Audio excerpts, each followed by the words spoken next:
Assalamualaikum warahmatullahi wabarakatuh. Bismillahirrahmanirrahim. Innal hamdalillah nahmaduhu wa nasta'inuhu wa nastaghfiruh. Wa na'udzu billahi min syururi anfusina wa min sayyiati a'malina. May yahdihillahu fala mudilla lahu wa may yudlil falan tajida lahu waliyyan mursyida. Asyhadu an la ilaha illallah wahdahu la syarika lah wa asyhadu anna Muhammadan abduhu wa rasuluhu la nabiyya ba'dah. Allahumma sholli ala Muhammad wa ala ali Muhammad kama shallaita ala Ibrahim wa ala ali Ibrahim wa barik ala Muhammad wa ala ali Muhammad kama barakta ala Ibrahim wa ala ali Ibrahim fil alamin innaka Hamidum Majid. Amma ba'du. Ma'asyiral muslimin rahimani wa rahimakumullah, usikum wa nafsi bi taqwallahi faqad faza man ittaqa. Para jamaah yang dirahmati Allah Subhanahu wa taala, dan kita semuanya yang sempat hadir dalam kesempatan kali ini.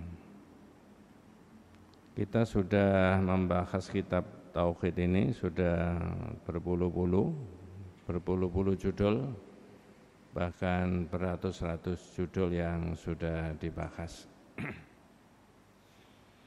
Kali ini ingin menerangkan kepada kita semuanya bagaimana caranya orang itu mencari jalan supaya bisa mendekatkan diri kepada Allah Subhanahu wa taala. Judul yang ada di dalam kitab itu la yustashfa'u billahi ala khalqihi. Jangan meminta Allah sebagai perantara antara makhluknya dengan makhluk yang lain. Tetapi kalau manusia meminta orang lain sebagai perantara antara dirinya dengan Allah, itu adalah bagian dari yang masyru'. Nanti diberi contoh di dalam hadis. Lebih-lebih situasinya ini sangat memungkinkan karena cuacanya di luar itu panas. Ini mirip dengan yang diomongkan orang ini kepada Nabi kita Muhammad sallallahu alaihi wasallam. Apa hubungannya? Ketika suasananya paceklik, panas terik, tidak ada hujan. Tentu saja saat zaman Nabi itu adalah tidak seperti sekarang. Pengadaan air tidak seperti sekarang ini. Walaupun musim panas mungkin melimpah airnya. Itulah sehingga yang terjadi adalah harta benda, tanaman-tanaman banyak yang rusak. Kemudian anak-anak sudah banyak yang kerepotan mencari maisha, mencari kehidupan. Kemudian orang sudah banyak kecapean mencari kesana kemari. Itulah sehingga ada orang lapor kepada Nabi Muhammad SAW. Nah, ini yang kita pedomani. Hadisnya dari Jubair bin Mut'im radhiyallahu anhu qala. Jubair bin Mut'im menceritakan ada jaa'a a'rabiyyun ila Nabi sallallahu alaihi wasallam. Ada orang Arab tapi itu kalau di kitab-kitab sering diterjemahkan orang Arab Badui yang di kampung, yang di pedalaman. Ja'a ila Nabi SAW. Orang ini datang ke Nabi kemudian matur, menyampaikan ke Nabi. 3 poin yang saya sebutkan tadi, tapi ini hadisnya. Ya Rasulullah, nuhikatil anfus. Nabi, ini orang-orang sudah banyak kecapean semuanya mencari air, panas terik, tidak ada hujan. Wajah al-iyal, anak-anak dan istri sudah banyak yang kerepotan, kelaparan. Kalau pakai bahasa kita itu paceklik ya. Kemudian yang ketiga, wahalakatil amwal. Harta benda sudah banyak yang rusak karena tidak ada curah hujan. Tentu saja secara sebagian saat itu untuk memperoleh perekonomiannya, untuk mungkin kebunnya dan ternaknya jelas butuh air. Lalu apa yang disampaikan orang ini kepada Nabi? Ya, saya ulangi, Ya Rasulullah, nuhikatil anfus. Nabi, ini orang-orang sudah banyak kecapean semuanya. Waja'al iyal, anak-anak sudah banyak yang kelaparan, istri juga begitu. Wahalakatil amwal, harta benda sudah banyak yang rusak. Nah, ini loh yang berikutnya ini yang perlu kita catat untuk kita semuanya. Kemudian orang ini usul kepada Nabi itu apa? Fastasqilana rabbaka ya Rasulullah. Fastasqilana rabbaka ya Rasulullah. Itu kalau diterjemahkan bebas, maka memohonlah kepada Rabbmu, kepada Tuhanmu agar Allah berkenan menurunkan hujan.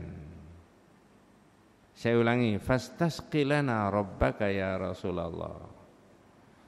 Mohonlah, berdoalah kepada Allah agar Allah berkenan menurunkan hujan. Saya tanya yang hadir ini bapak-bapak dan ibu-ibu, apakah cara begini ini dibolehkan?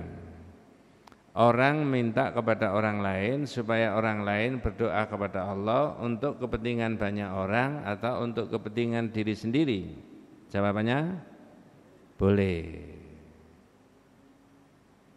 Jadi orang memohon ke orang lain, ini orang ini Al-A'rab tadi, orang Arab yang dari kampung tadi datang ke kota menemui Nabi, minta kepada Nabi supaya berdoa kepada Allah. Fastasqilana rabbaka ya Rasulullah.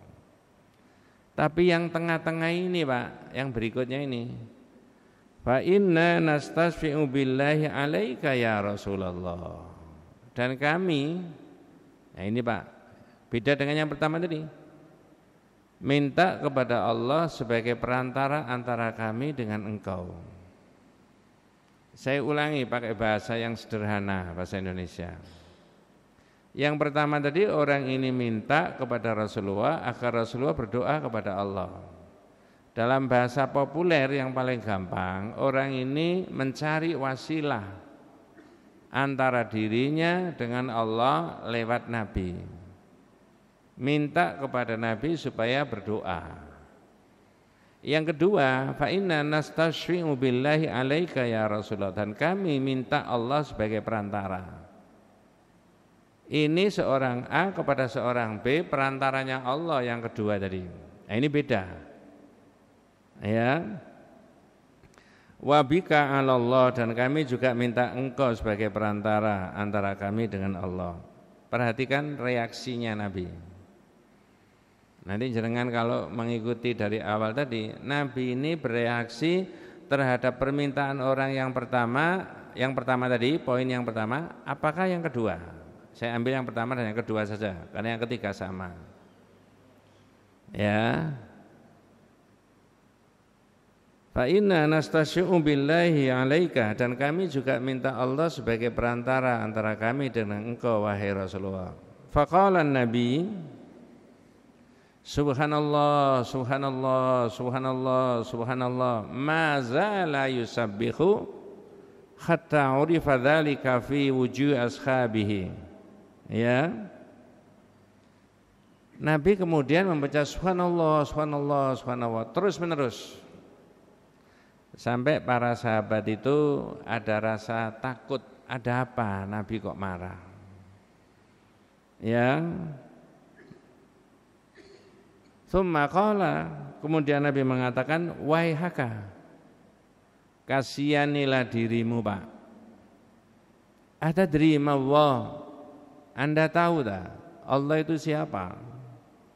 Innahu la yustasfa'u billahi ala ahadin min khalqihi. Inna sya'nallahi a'zamu min dzalik. Kedudukan Allah itu lebih agung daripada yang sampean omongkan itu tadi. Ya. Innahu la yustasfa'u billahi ala ahadin min khalqihi. Jangan diminta Allah sebagai perantara antara satu makhluknya dengan makhluknya yang lain. Nah, ini sekarang saya urai. Yang pertama tadi Pak, orang itu minta agar Allah berdoa. Yang kedua tadi minta Allah sebagai perantara. Disitulah perantara dari mana ke mana? Antara orang A dengan orang B. Perantaranya pakai Allah. Nanti saya sebutkan yang pertama dulu. Ini kalem-kalem aja ya. Disitulah Rasulullah subhanallah mazala yusabbihu hatta urifa dzalika fi wujhi ashabihi. Terus Nabi itu marahnya Nabi subhanallah itu. Sampai para sahabat itu ada rasa takut, kenapa Nabi itu marah. Lalu Nabi mengatakan, waihaka atadri ma Allah inna sya'nallahi a'zamu min dzalik. Pak, kasihani dirimu.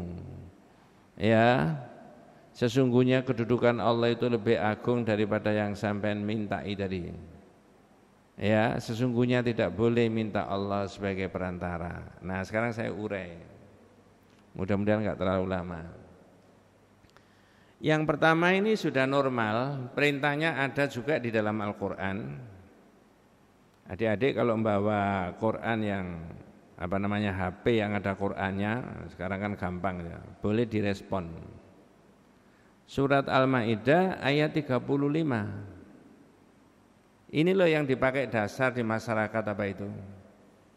Surat apa tadi? Al-Maidah ayat 35. Ya ayyuhalladzina amanu taqullaha wabtaghu ilaihil wasilata wajahidu fi sabilihi la'allakum tuflihun. Nah, ini jenengan pedoman nih Pak. Jadi ayat itu memerintahkan ada 3 poin.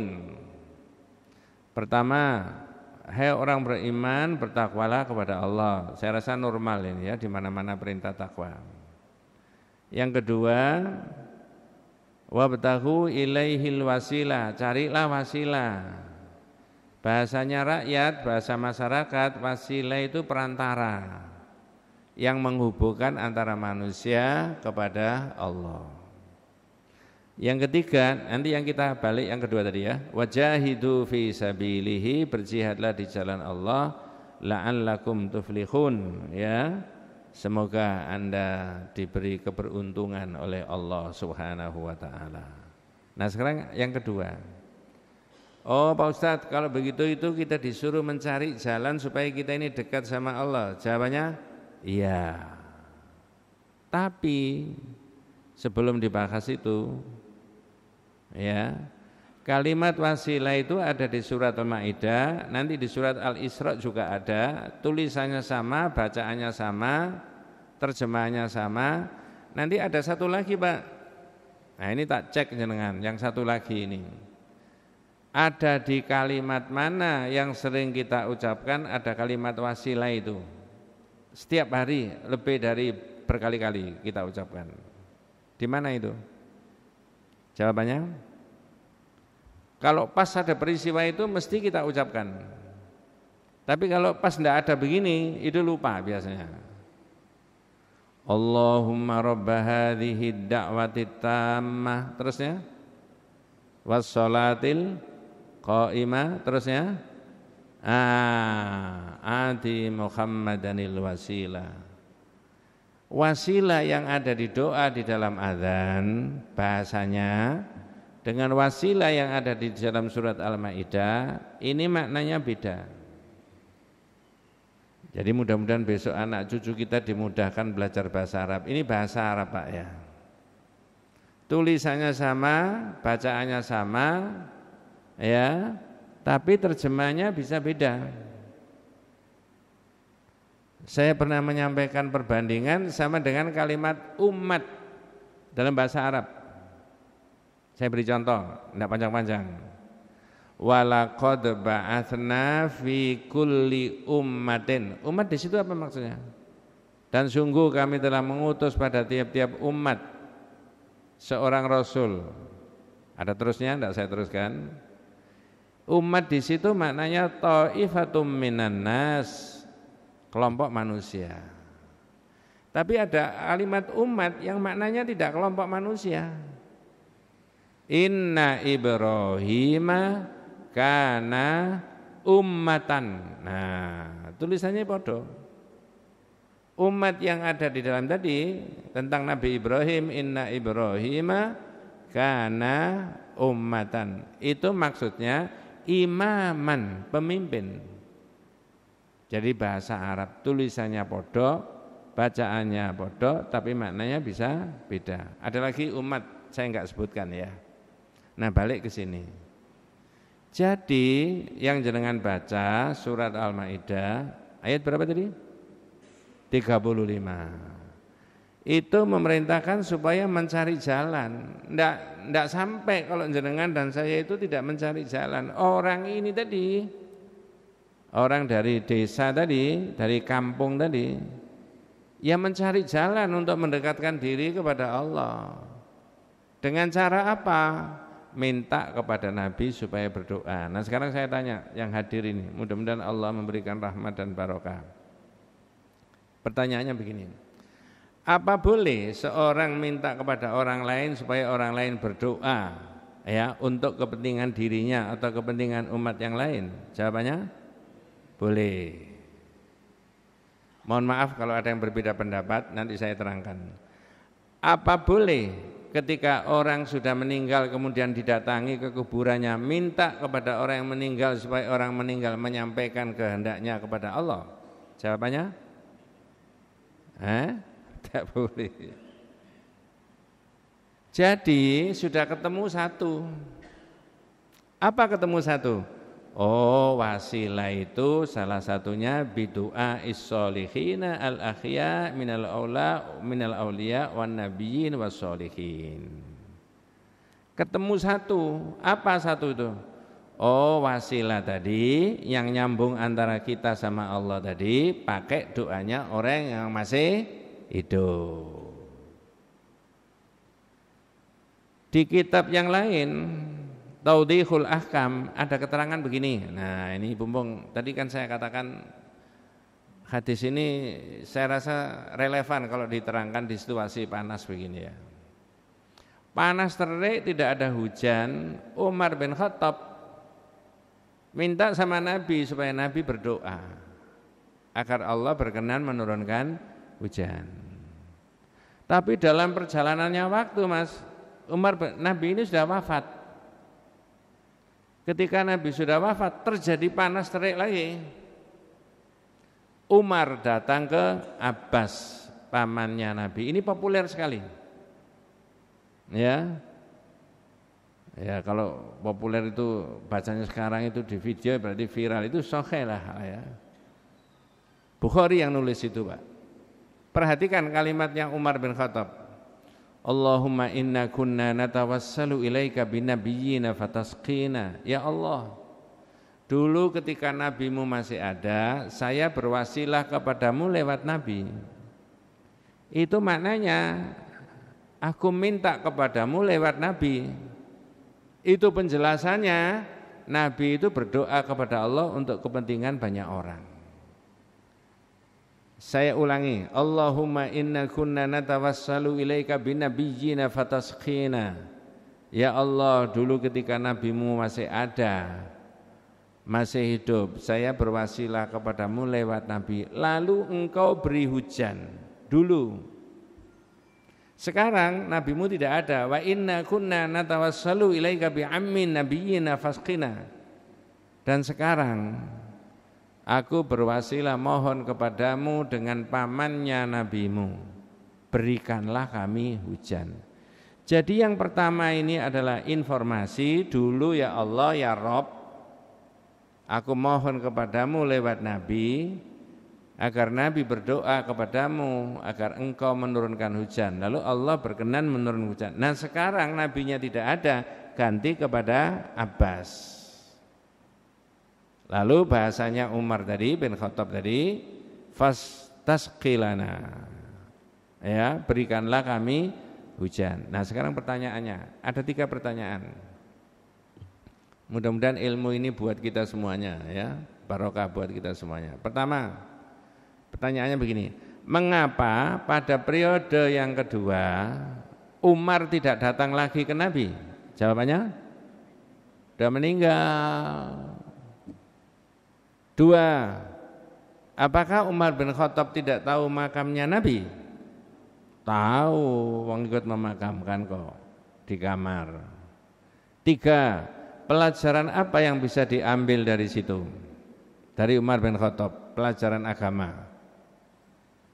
Kalau mencari wasilah, tawasul, mintalah kepada orang yang masih hidup.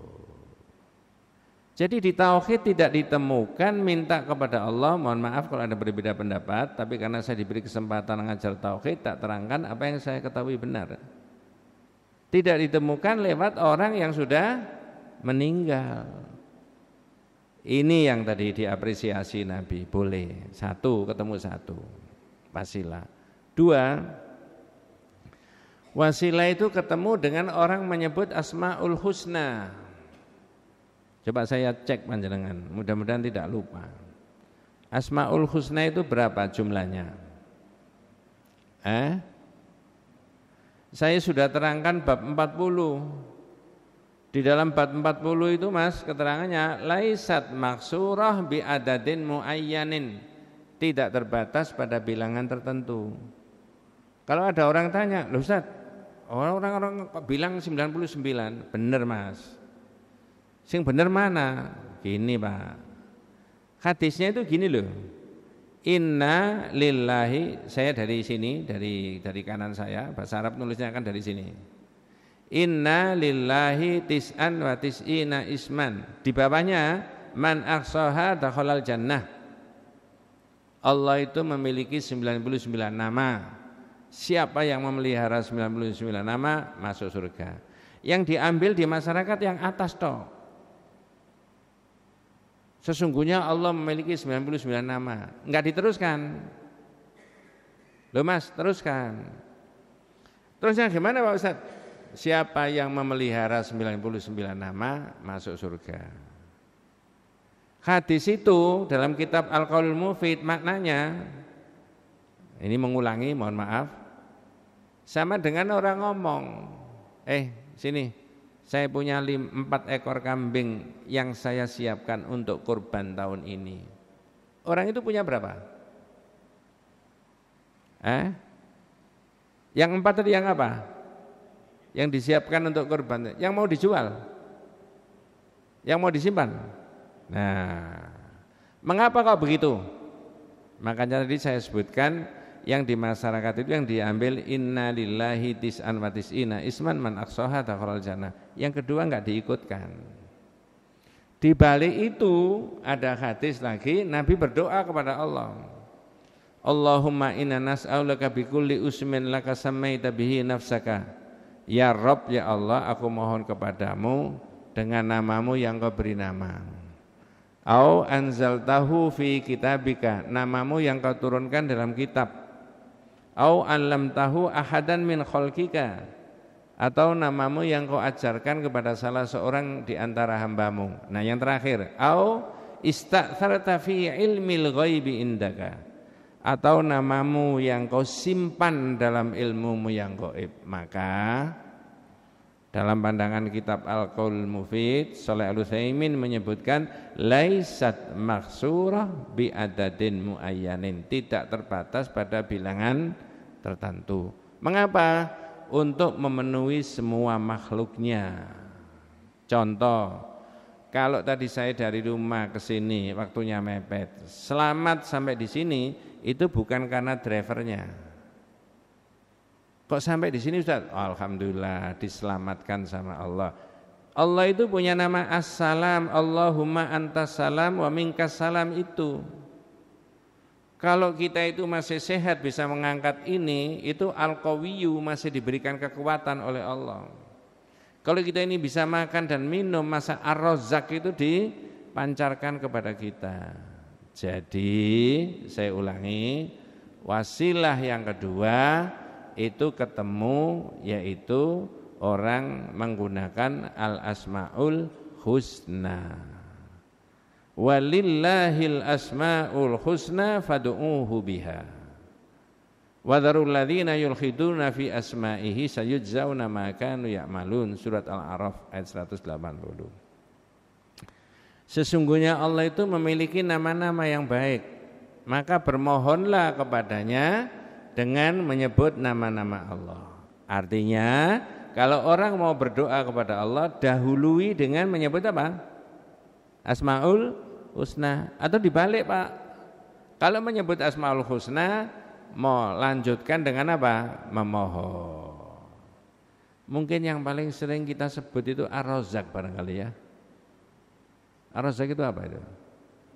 Yang memberi rezeki. Ya boleh saja, apa saja. Jadi ketemu dua. Satu bidu'a is-solihina al-akhya, wasilah tadi, yaitu dengan doanya orang yang masih hidup. Dan yang kedua adalah bi asma'illah al-husna, dengan nama-nama Allah yang baik. Yang ketiga itu menurut kitab Al-Qaulul Mufid itu dirinci.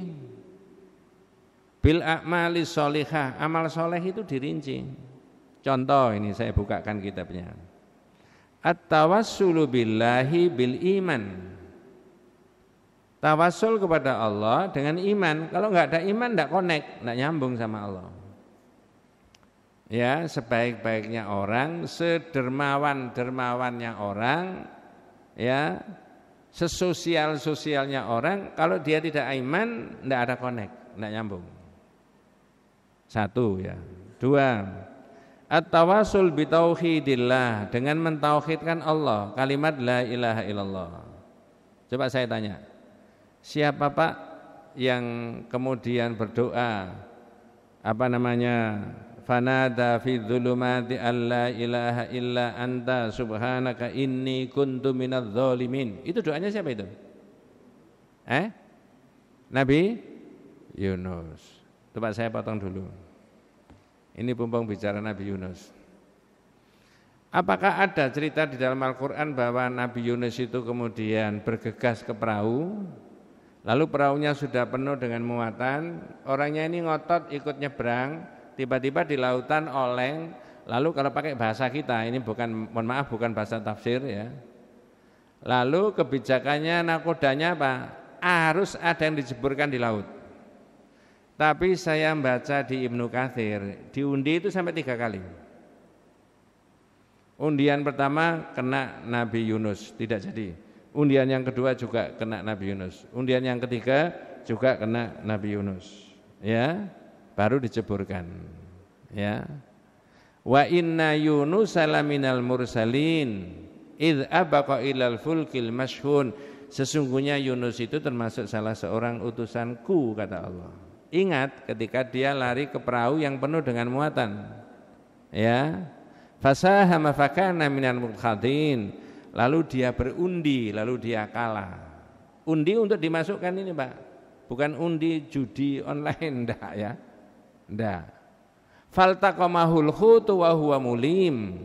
Lalu ketika diceburkan di laut, apa yang terjadi Pak? Halo? Pakai bahasa Indonesia yang baik dan benar. Yang benar ditelan apa dimakan? Ditelan. Kalau dimakan ancor. Nah, ini ditelan. Faltaqamahul hutu wa huwa mulim. Perhatikan berikutnya ayatnya. Falaula annahu kana minal musabbihin lalabitha fi batnihi ila yaumi yub'atsun. Andai kata Yunus itu enggak termasuk orang yang ahli zikir. Nah, coba saya biarkan di perut ikan sampai hari kiamat. Berarti orang yang ahli zikir salah satunya itu amal soleh apa bukan? Boleh enggak ketika orang itu dihadapkan dengan problematika kehidupan lalu menunjukkan amal solehnya kepada Allah? Boleh Pak? Boleh. Ya enggak boleh itu menunjukkan antar sesama manusia. Kita yang punya amal soleh, ya, disimpan sebaik-baiknya, diingat sebaik-baiknya. Naudzubillah min dzalik, ketika ada problem dalam kehidupan kita, tunjukkan amal soleh itu kepada Allah. Kalau pakai bahasa populer, bahasa gampangnya, barter. Allah yang mensolusikan problema kita itu tadi. Nabi Yunus tadi begitu. Falaula annahu kana minal musabbihin lalabitha fi batnihi ila yaumi yub'atsun. Andai kata Yunus itu tidak termasuk orang yang ahli zikir, saya biarkan di perut ikan sampai hari kiamat. Saya tanya jenengan, mudah-mudahan dapat ilmu dari kitab ini ya. Ini berlaku Nabi Yunus saja apa semua manusia Pak? Ya semua. Berarti kewajiban kita adalah apa? Kalau pakai bahasa populer, bahasanya anak-anak muda, kita harus investasi amal soleh sebanyak-banyaknya. Betul Pak? Nah, coba setengah menit. Saya boleh cerita? Jangan niru saya Pak ya.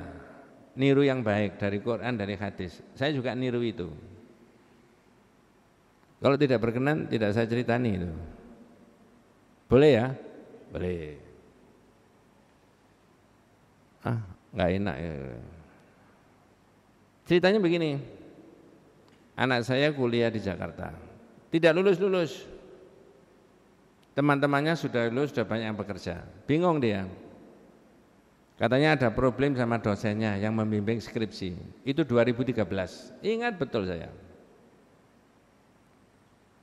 Enggak selesai-selesai lalu tiba-tiba pulang tanpa memberitahu, naik pesawat sendiri. Loh kamu kok pulang? Semacam-macam. Sepertinya itu sudah mentok, sepertinya. Tapi saya kemudian membagi pekerjaan saya dan ibunya. Wes ibu yang ikut ke Jakarta mendampingi, wong tinggal skripsi aja kok, entah berapa pekan apa berapa bulan silakan. Saya tak yang di rumah aja sama adiknya. Naudzubillah min dzalik, bukan karena saya tapi Allah lah itu yang menggerakkan. Saya berdoa Pak, ya Allah, ya saya membaca kitab ini. Zahirnya saya menerangkan di masjid ini, majelis taklim ini. Kalau itu amal soleh dan saya niatkan untuk mencari ridhamu, engkau mudahkan anak saya. Boleh Pak? Ini serius, 2014. Saya belum pensiun dari guru. Qadarallah dimudahkan, lalu lulus. Sekarang sudah lulus S2. Jadi orang tidak boleh suudzon sama Allah. Sebanyak-banyak dan seberat-beratnya problemnya bisa diaturkan sama Allah. Tapi barter. Tunjukkan dulu amal soleh. Nah dalam kitab ini itu dirinci. Apa saja tadi sudah saya sebutkan ya. Di antaranya at-tawassulu bil a'mali soleh kas salat. Sholatnya diseriusi, baik yang wajib, apalagi yang wajib, maupun yang apa?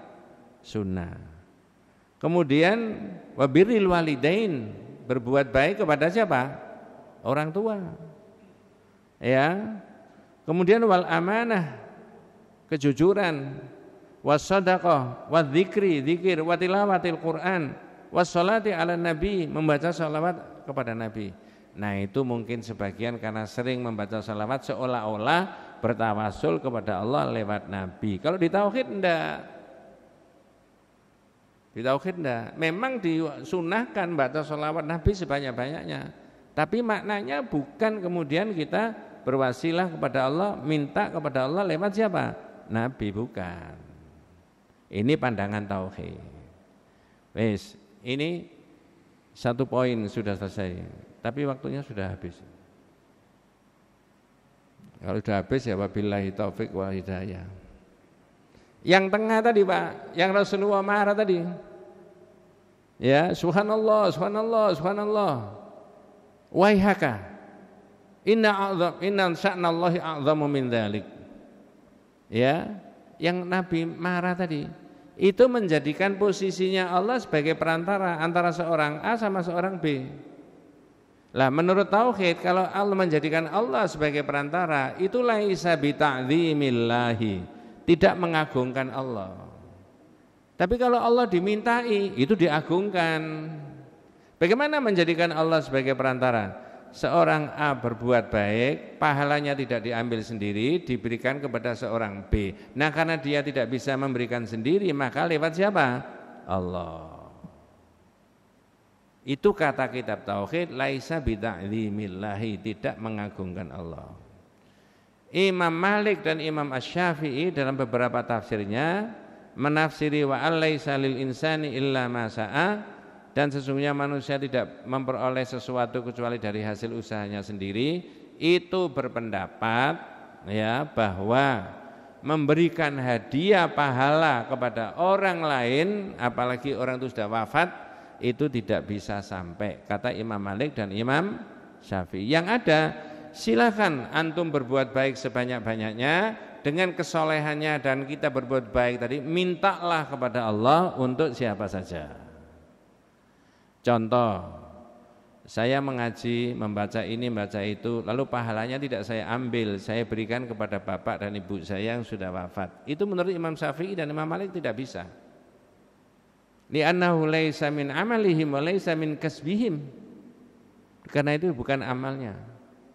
Karena itu bukan apa namanya. Tapi kalau saya mendoakan berarti saya mengagungkan Allah.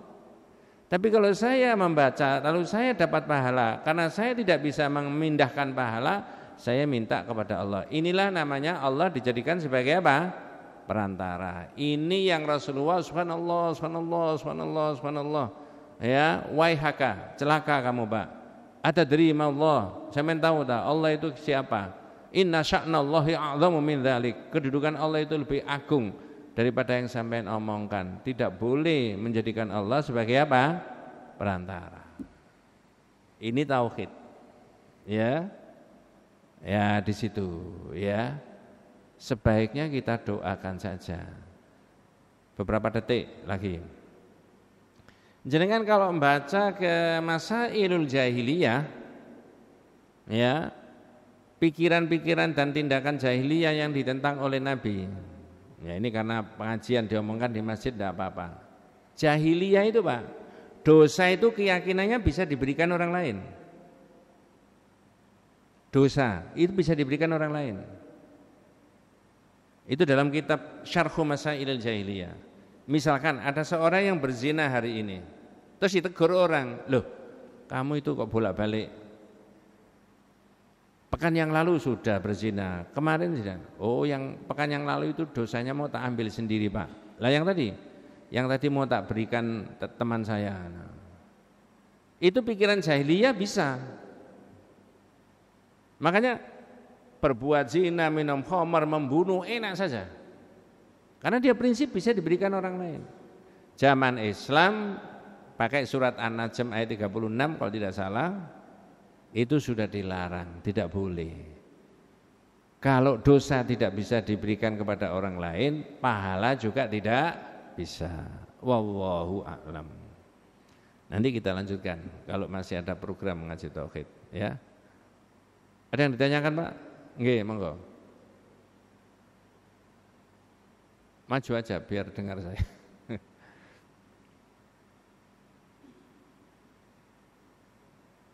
Nggih.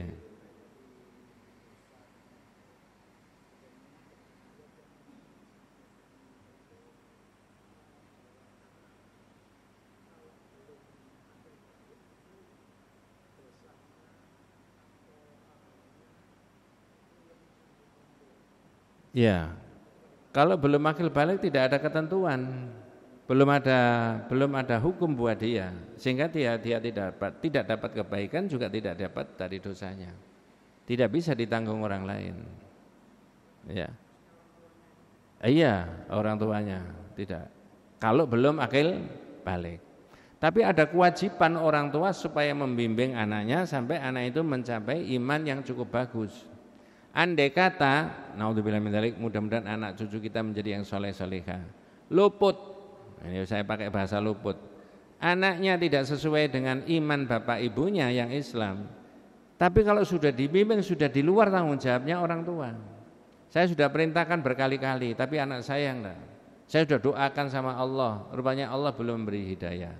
Contoh, anaknya Nabi siapa yang dinas sama Allah ditenggelamkan lalu masuk neraka itu? Nabi Nuh. Apakah Nabi Nuh dapat dosa karena perilaku anaknya?